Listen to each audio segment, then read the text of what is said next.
Assalamualaikum warahmatullahi wabarakatuh.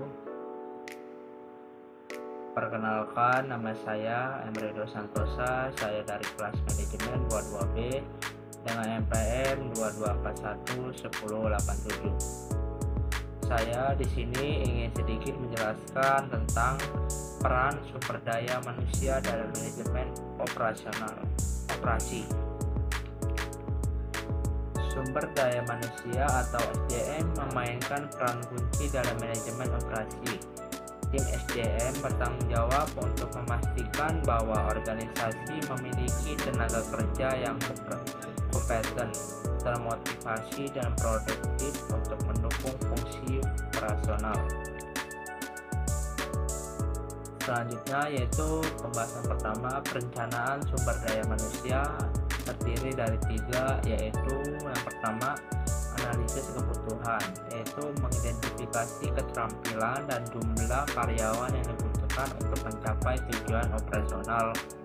Yang kedua, rekrutmen strategis, yaitu menarik dan menyaring kandidat yang sesuai dengan profil yang dibutuhkan. Dan yang ketiga yaitu pengembangan kapabilitas, yaitu memastikan karyawan memiliki kemampuan yang diperlukan melalui pelatihan dan pengembangan. Selanjutnya yaitu rekrutmen dan seleksi. Rekrutmen adalah mengidentifikasi dan menarik kandidat yang sesuai untuk posisi yang tersedia, baik dalam maupun luar organisasi. Selanjutnya yaitu seleksi, mengevaluasi dan memilih kandidat terbaik yang memenuhi kriteria posisi melalui wawancara, tes, dan referensi.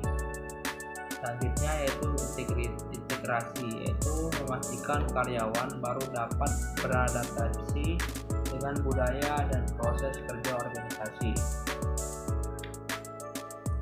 Selanjutnya yaitu pelatihan dan pengembangan. Yang pertama yaitu analisis kebutuhan, yaitu mengidentifikasi kekurangan keterampilan dan pengetahuan karyawan yang perlu ditingkatkan.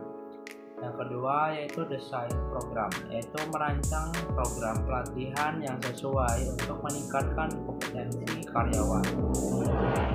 Dan yang ketiga yaitu implementasi, yaitu menyelenggarakan pelatihan dan memantau perkembangan karyawan secara berkelanjutan. Selanjutnya yaitu manajemen kinerja. Manajemen kinerja yaitu terdiri dari 4. Yang pertama, penetapan tujuan.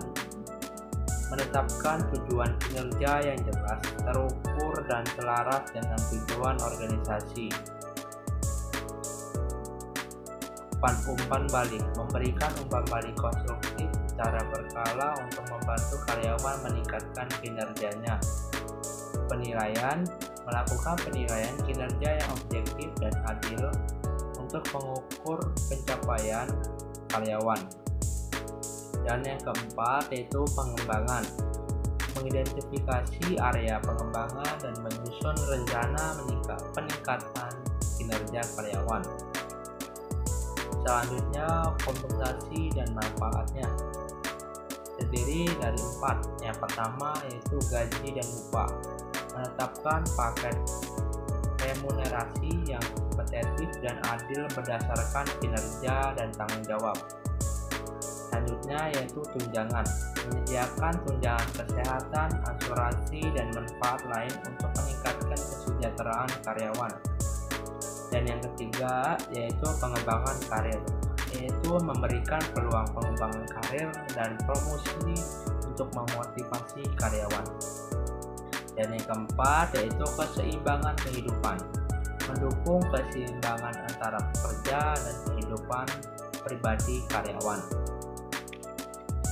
Selanjutnya yaitu hubungan ketenagaan kerja. Yang pertama yaitu komunikasi efektif, membangun komunikasi terbuka dan transparan dengan karyawan dan serikat kerja. Yang kedua yaitu resolusi konflik, yaitu mengolah dan menyelesaikan konflik secara adil dan konstruktif. Dan yang ketiga yaitu kepatuhan hukum, memastikan kepatuhan terhadap peraturan ketenagaan kerja yang berlaku. Selanjutnya yaitu yang terakhir yaitu kesimpulan dan rekomendasi. Yang pertama yaitu peran strategis SDM. SDM harus berperan strategis dalam mendukung manajemen operasi untuk mencapai tujuan organisasi. Yang kedua yaitu integrasi dengan operasi. Praktik SDM harus terintegrasi dengan proses bisnis dengan kebutuhan operasional organisasi. Dan yang ketiga yaitu kompensasi karyawan adalah pengembangan kompetensi karyawan akan meningkatkan kinerja operasional. Oke, segitu saja yang bisa saya jelaskan. Saya akhiri. Assalamualaikum.